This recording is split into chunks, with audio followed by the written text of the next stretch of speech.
HAARP is back. SkyWatchTV News for Wednesday, September 9th, 2015. I'm Derek Gilbert. The High Frequency Active Auroral Research Program, HAARP, shut down by the government last year. But last month, the keys were turned over from the Air Force to the University of Alaska Fairbanks. Now, HAARP is a collection of high-frequency radio transmitters that can beam a 3.6 megawatt signal into the ionosphere. It heats a point in the ionosphere, and then the effects are studied. There are a lot of theories as to what HAARP is for. Some suggest weather control, capable of triggering floods, earthquakes, droughts, hurricanes, tornadoes. The Russian military journal actually wrote that it could cause the Earth's magnetic poles to shift. Now, others thought it was for mind control, including Nick Begich Jr., brother of U.S. Senator Mark Begich, and the author of the book Angels Don't Play This HAARP. It's been called the Moby Dick of conspiracy theories because, frankly, the research and the science behind it are just a bit obscure. And the scientists, researchers there haven't been very good about explaining exactly what they're doing. Just a thought, any coincidence that HAARP has restarted in the same summer that heat indices in part of Iran have reached 165 degrees Fahrenheit? Again, just a thought. Down on Earth now, Pentagon has ordered a halt to work with dangerous bioterror germs.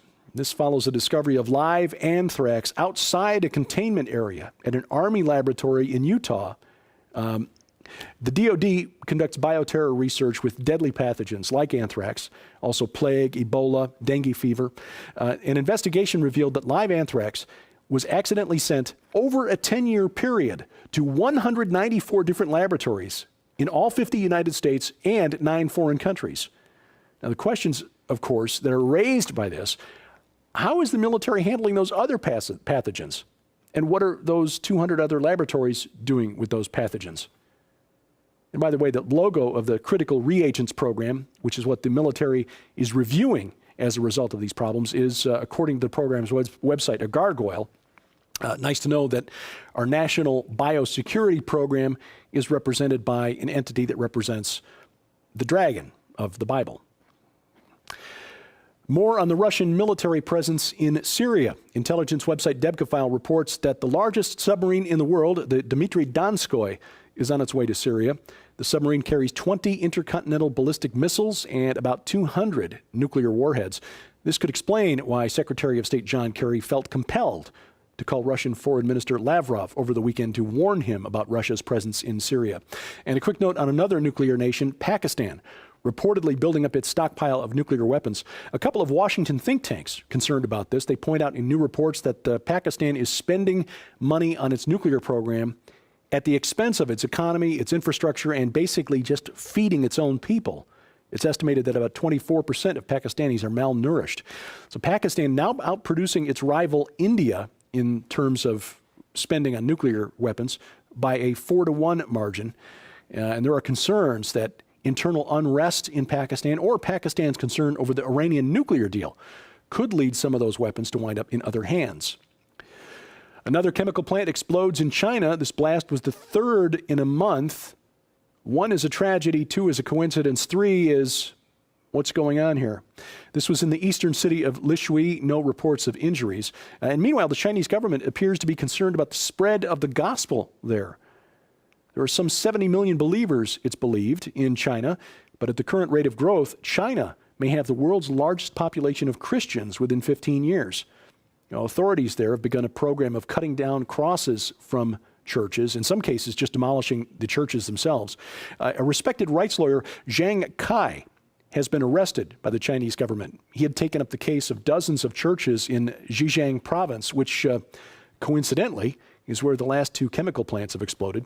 He was grabbed a day before he was to meet with the U.S. Ambassador at Large for Religious Freedom, David Saperstein.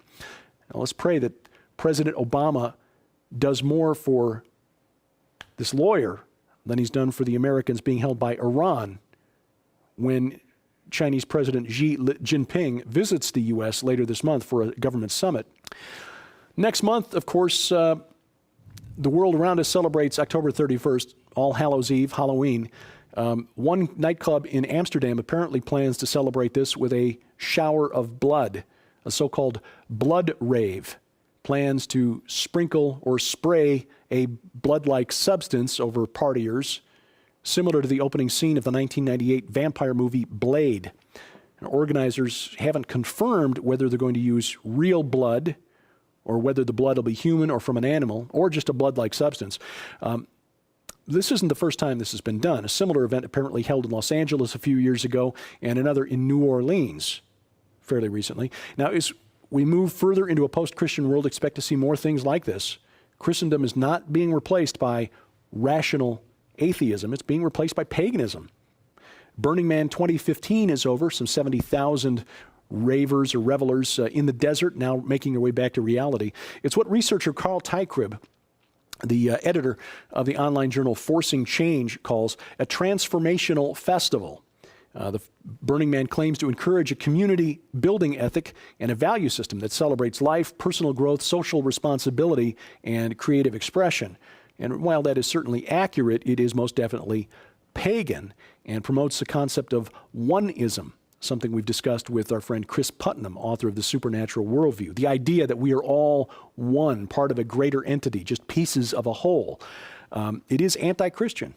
And Burning Man, although it's one of the largest transformational festivals in the world, is not the only one. There are hundreds of these transformational festivals every year, attracting hundreds of thousands of people.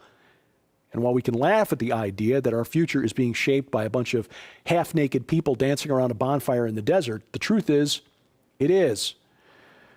Parents, we need to train up our children in the way they should go. Understand why events like this are not just fun and games, but in fact, large occult gatherings. Is a popular herbicide responsible for an epidemic of deadly kidney disease? A study of a rash of kidney failures in the nation of Sri Lanka found a possibly strong link between the herbicide glyphosate, the main chemical in the Monsanto herbicide Roundup, and fatal chronic kidney disease in Central America, India, and Sri Lanka. Sugarcane and rice crops grown in those areas require heavier applications of agrochemicals than other crops. Now, the study added that glyphosate alone was not responsible for the kidney disease, but in combination with the hard water available to people in those areas could lead to the fatal kidney condition. In July of this year, a branch of the UN declared glyphosate a carcinogen and also noted that it caused DNA and chromosomal damage in human cells in laboratory setting. So far, the EPA, FDA, USDA have not said that glyphosate is unsafe. But the jury is still out on crops genetically modified to resist the effects of the herbicide. SkyWatchTV will soon feature a 6-week series on genetically modified foods and human genetic experimentation, coinciding with the release of the new documentary Inhuman, the movie about the transhumanist movement, and the new book Dead Pets Don't Lie, about what we don't know about what's going into the foods that we're feeding our cats, dogs, etc. That 6-week series begins on SkyWatchTV October 13th. September is National Preparedness Month, and as part of our series of programs on preparedness, SkyWatchTV hosted Steve Quayle. That program aired Tuesday evening on the Christian Television Network. If you missed it, you can watch it now on our Roku channel. It will also be posted to our official YouTube channel later this week. Next week, we talk with Carl Gallups. Pastor Carl Gallups is the best-selling author of the book, The Rabbi Who Found Messiah. His new book is called Be Thou Prepared. And again, he makes the case that being prepared is not just wise, it's biblical. That program coming up next Tuesday night on the Christian Television Network. In October, Tom Horn goes on the road as a featured speaker at the 10th Annual Strategic Perspectives Conference. That's held October 23rd through 25th at the Coeur d'Alene Resort in Idaho, being hosted by Chuck Missler and Koinonia Institute. Other speakers include our friend Gary Stearman from Prophecy Watchers, Joel Richardson, best-selling author, Bob Cornuke, Joseph Farah, WorldNet Daily, and Colonel Bob McGinnis, author of the new book Never Submit, about the threat posed by the Islamic State. He'll be featured on a future episode of SkyWatch TV. More information and registration available at koinoniainstitute.org. And by the way, Sharon and I will be making the trip and interviewing everybody that we can get our hands on at that conference. Speaking of Prophecy Watchers, we're partnering with them for the 2016 Rocky Mountain International Prophecy Conference in Colorado Springs, July 15th through the 17th of 2016. Registration opens on October 13th at prophecywatchers.com. And in September, for National Preparedness Month, the gift from us to you for your donation of $25 or more is the Ultimate Women's and College Students Deluxe Safety Kit, a book on self-protection for women, a personal alarm system, pepper spray, a rape whistle, and all of this packed in a rugged military design handbag. Again, our gift to you for your gift of $25 or more, and you can donate online at skywatchtv.com. Comments, questions, suggestions? Please email those to me. My email address, dgilbert@skywatchtv.com. We thank you for watching. As we keep watch, I'm Derek Gilbert, and this is SkyWatch TV.